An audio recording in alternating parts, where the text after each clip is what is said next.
बड़ा हमला हो चुका है, मुआहिदा खतरे में पड़ चुका है और अब ईरान ने इसराइल पर बड़े हमले का ऐलान कर दिया है। ऐन उसी दिन, उन्हीं घंटों में जब डोनाल्ड ट्रंप ने ईरान से ये मुआहिदा साइन करना है, वो दिन जिसे डोनाल्ड ट्रंप अहम तरीन करार दे रहा है, ऐन उसी मौके पर हमला हो जाना, शदीद तरीन बमबारी होना और फिर ईरान का जवाब देने का ऐलान करना, ये सब कुछ इंतहाई अहम है।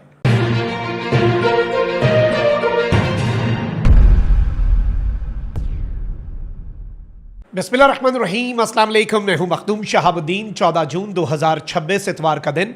अहम तरीन अपडेट्स हैं। मशरक़ वुस्ता के अंदर एक मरतबा फिर जंग छिड़ चुकी है। यह कहना गलत नहीं होगा कि सीज़ फायर की सबसे बड़ी वायलेशन हो चुकी है।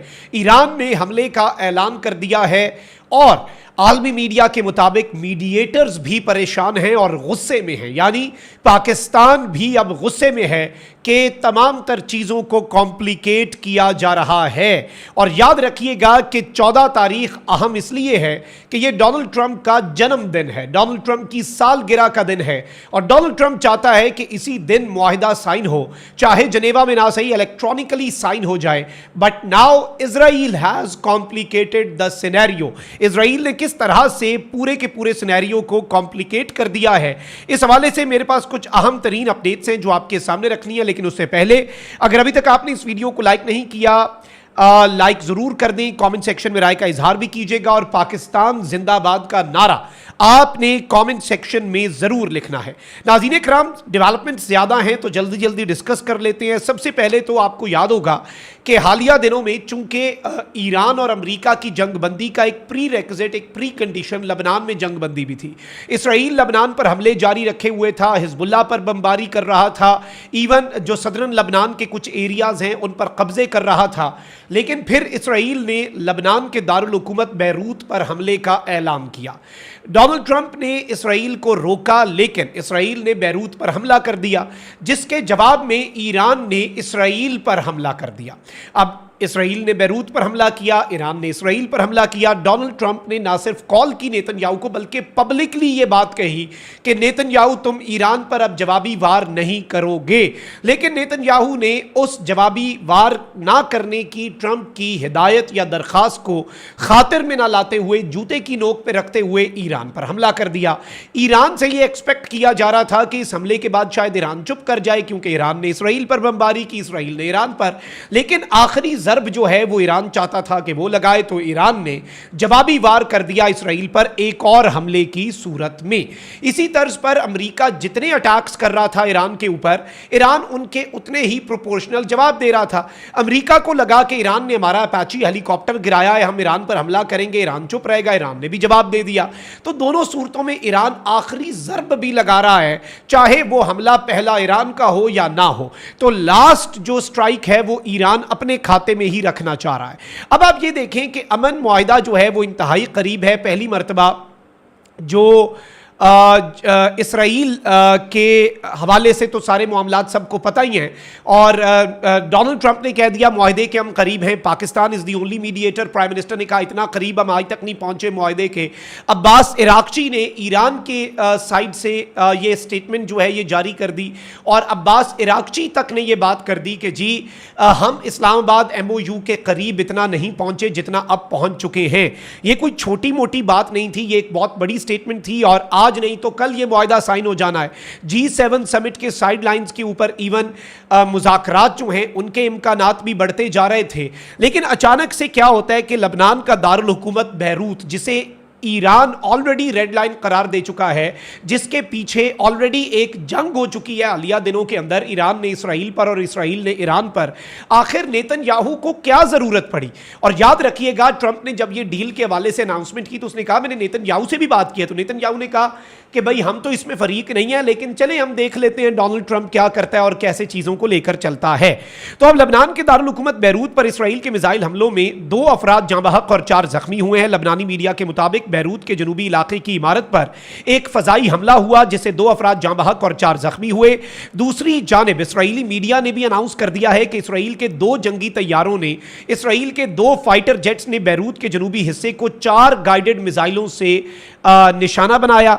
इसराइली मीडिया के मुताबिक लबनान से हिजबुल्लाह के जवाबी हमलों के पेश नज़र इसराइली इलाकों में खतरे का अलर्ट भी बढ़ा दिया गया है, यानी वहां पर जो डेंजर का लेवल है वो ऑल टाइम हाई पर कर दिया गया, क्योंकि इसके बाद दे आर एक्सपेक्टिंग कि हिजबुल्लाह जो है वो तो अल्टीमेटली वो तो मिनट भी नहीं लगाता, वो फौरी तौर पर जवाबी वार करेगा।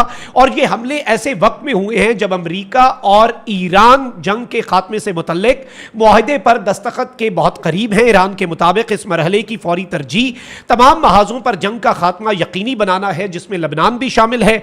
और अब अगर लबनान के दारुल हुकूमत जो है उसके ऊपर हमला हो जाता है, बैरूत पर हमला हो जाता है, तो ये पीस प्रोसेस को सैबोटाज करने की बाज़ाब्ता कोशिश है। अच्छा, अब इस सबके अंदर डिप्लोमैट्स जो हैं नाज़रीन इकराम, उन्होंने फॉक्स न्यूज़ को ये बताया है कि इसराइल की जो नई स्ट्राइक्स हैं लबनान पर, दे आर क्रिएटिंग इशूज़, वो अब हमारे लिए इशूज़ क्रिएट कर रही हैं। और the Israelis are pushing back saying that their civilians are under threat in the northern part of the country and these attacks will not go unanswered. यानी Israel कह रहा है कि जी ये जो हमले हैं हिजबुल्लाह के ऊपर हम जवाब देंगे और बाकी चीजें। अब सबसे अहम तरीन चीज ये है नाज़रीन इकराम कि ये जो इश्यूज क्रिएट हो रहे हैं इसमें इवन वेस्टर्न मीडिया कह रहा है कि ये जो डिप्लोमैट्स ने फॉक्स न्यूज़ से गुफ्तगू की है, फॉक्स न्यूज़ से बातचीत की है, ये या तो पाकिस्तान या कतर या ईरान की तरफ से ही ये मैसेज आ सकता है कि नाउ इसराइल की एयर स्ट्राइक जो है वो इश्यूज क्रिएट कर रही है। इससे पहले भी अहम तरीन चीज़ ये है नाज़रीन इकराम कि डोनाल्ड ट्रंप जो है उसने इवन कॉल के दौरान नेतन्याहू को गालम गलोच तक पहुंचा था और एक्सियोस ने इस हवाले से रिपोर्ट दी। और जब ट्रंप से पूछा गया तो उसने इसकी तरदीद नहीं की कि मैंने नेतन्याहू से गुस्से में बात नहीं की। अब इसराइल का चैनल 14 जो है वो एक नई असेसमेंट जारी कर रहा है इसराइल की आईडीएफ की तरफ से। पहले तो ये था कि हिजबुल्लाह हमला जवाब देगा, लेकिन अब assessment in Israel is that Iran will carry out a launch from its territory towards Israel, यानी ईरान अपनी टेरिटरी से इसराइल के ऊपर हमला करने जा रहा है। इस सब के ऊपर बाकर कलिबाफ जो चीफ मुज़ाकरातकार हैं उनकी स्टेटमेंट भी समझ लें। ईरानी पार्लियामेंट के स्पीकर बाकर कलिबाफ ने बैरूत पर इसराइल के हमलों पर रद्द-ए-अमल में कहा कि यह हमला एक बार फिर यह जाहिर करता है कि अमेरिका या तो अपनी जिम्मेदारियों को पूरा करने का आज़म नहीं रखता या फिर उसकी सलाहियत ही नहीं रखता। या तो अमेरिका की नीयत में फितूर है या अमेरिका में कैपेबिलिटी नहीं है, अमेरिका के कंट्रोल में इसराइल है ही नहीं, अमेरिका इस काबिल ही नहीं है कि वो इसराइल को रोक सके। बाकर कलिबाफ ने कहा कि सहूनी हुकूमत को खुली छूट देकर अमेरिका कोई रियायत अब हमसे हासिल नहीं कर सकेगा। नरमी और सख्ती की मिलीजुली पॉलिसी का दौर अब गुजर चुका। गुड कॉप बैड कॉप नहीं हो सकता कि अमेरिका नरमी करे और इसराइल सख्ती करे। अमेरिका में अपनी जिम्मेदारियां पूरी करने का अज़म या सलाहियत नहीं तो फिर आगे बढ़ने या इस मुज़ाकराती अमल को जारी रखने की बात करना मुमकिन नहीं, यानी अब इस मुज़ाकराती अमल का फायदा कोई नहीं। अब सबसे अहम तरीन चीज यह है नाज़रीन इकराम के ईरानी वज़ारत खारजा ने क्या स्टेटमेंट दी। ईरानी वज़ीर खारजा अब्बास इराक़ची ने कहा कि ईरान को नजरअंदाज या खत्म करके इलाकाई सलामती तश्कील नहीं दी जा सकती। फिर ईरान की फौज जो सबसे अहम है, खत्मुल अंबिया सेंट्रल हेडक्वार्टर है, इसकी कमांड के कमांडर असदी जो है उन्होंने एक बहुत बड़ी स्टेटमेंट दे दी और उन्होंने कहा कि बैरूत में इसराइली जराइम, इसराइल के क्राइम्स का बदला लिए बगैर नहीं रहेंगे। लबनानी दारुल हुकूमत बैरूत पर इसराइली फौज के हमले का जवाब जरूर दिया जाएगा। Now it has created a new scenario, एक बिल्कुल नया मंजरनामा बन चुका है और मुआहिदे के इंतहाई करीब पहुंचते ही इसराइल के इस हमले ने खित्ते को एक और जंग के दहाने पर लाकर खड़ा कर दिया है। क्या ट्रंप के कंट्रोल में जनाबे नेतन्याहू हैं या फिर नेतन्याहू के कंट्रोल में ट्रंप है? अब यह सवाल उठना शुरू हो चुके हैं। अपना बहुत ख्याल रखिएगा। निगबान पाकिस्तान जिंदाबाद।